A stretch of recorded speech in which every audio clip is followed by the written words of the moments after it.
দরজা ভেঙে ধর্ষণের অভিযোগ, নগ্ন ভিডিও ধারণ করে সামাজিক যোগাযোগ মাধ্যমে ভাইরাল। এসব নিয়ে সারা দেশ উত্তাল, অথচ মামলার 3 দিনের মাথায় অভিযোগ তুলে নিতে চান ভুক্তভোগী নারী। আমার একটু প্রেশার দেন, আমি মামলা করছি, আমি আবার উঠাইলাম।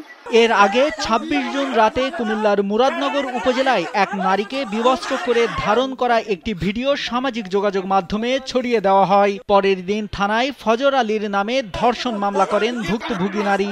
ফজর আলী আমার ঘরে আইছে, দরজা ভাঙা, ঠিক আছে, আইয়া অত্যাচার করছে, কাপড় চোপড় শুনছে, পরে ছেলেরা আসাম মারধর করছে, আমারও মারছে, ফজর আলীরও মারছে।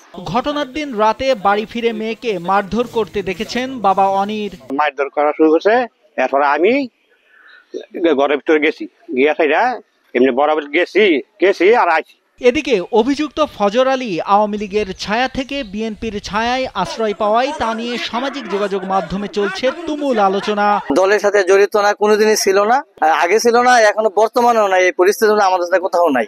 ফারান দিকে আসছে এবং সে আবার একটা দাপে গিয়ে কাজ করছে। সমালোচনা চলছে ভুক্তভোগী নারীর পক্ষে বিপক্ষেও, এমনকি পরকীয়া বা পূর্ব প্রেমের অভিযোগ তুলেছেন নেটিজেনরা। তবে প্রেম পরকীয়ার অভিযোগ অস্বীকার করেন দীপালি। মায়ের ধারের টাকার সূত্র ধরে ফোনে কথা হলেও ফজর আলীর সঙ্গে তার কোনো সম্পর্ক নেই বলে দাবি করেন তিনি। কিসের আনছে? আমার মা টাকা আনছে, টাকা জানছে না, পরে আমার মায়ের টাকা থেকে 50,000 কইছে দিমু, পরে 2 দিন পার হয়ে গেছে, মানে টাকা দেওয়ার কোনো খোঁজ নেই। পরে মানুষ আস্তে আস্তে তো টাকাটা তো দেওয়ার দরকার না, পরে আমার মা বাজার গিয়া নাম্বারটা আনছে, ফজর আলীর নাম্বার। পরে আমার মা কইছে, জি তোর মোবাইল 10 মিনিট আছে, তুই একটু ফোন দে। পরে আমি ফোন দিছি, আমি কই ভাই, মা বলে আপনারা বলে টাকা বলে চাইছে, আপনাতে মানে দিবেন কি না দিবেন আপনারা জানান।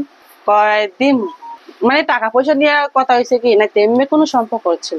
পরকীয়া বা ধর্ষণ ঘটনা যেমনই হোক, ভিডিও ধারণ করে তা ছড়িয়ে দেওয়ার মতো ন্যাক্কারজনক অপরাধ নিয়েও সোচ্চার অনেকে। এই জিনিসটা অনেক অন্যায়, চরম অন্যায়। কারণ একটা গোপনীয় জিনিস, একটা অশালীন ভিডিও ধারণ করে ফেসবুকে দেবে। জুয়া খেলে চেয়ারম্যান লোক থাকে দেখিয়া আকাম কুকাম যেটা আছে তারা এই বাড়িতে নেই। এত সব আলোচনা সমালোচনার মধ্যে হঠাৎ মামলা তুলে নিতে চান ভুক্তভোগী নারী। মারে কে কই চাপও দেয় না বা কে টাকার লোভে দেখায় না। মায়ে ফুলার বাপে কইছে তোর যখন মান সমান গেছে কই, কেতেম কেস কলো ফাইতি না কোনো কলো ফাইতি না তুই। অন্যদিকে অভিযুক্ত ফজর আলীকে রোববার ভোরে রাজধানীর ছায়দাবাদ থেকে গ্রেপ্তার করে পুলিশ। পাশাপাশি ওই নারীর নগ্ন ভিডিও যারা ধারণ করেছিলেন তাদের 4 জনকে গ্রেপ্তার করা হয়েছে।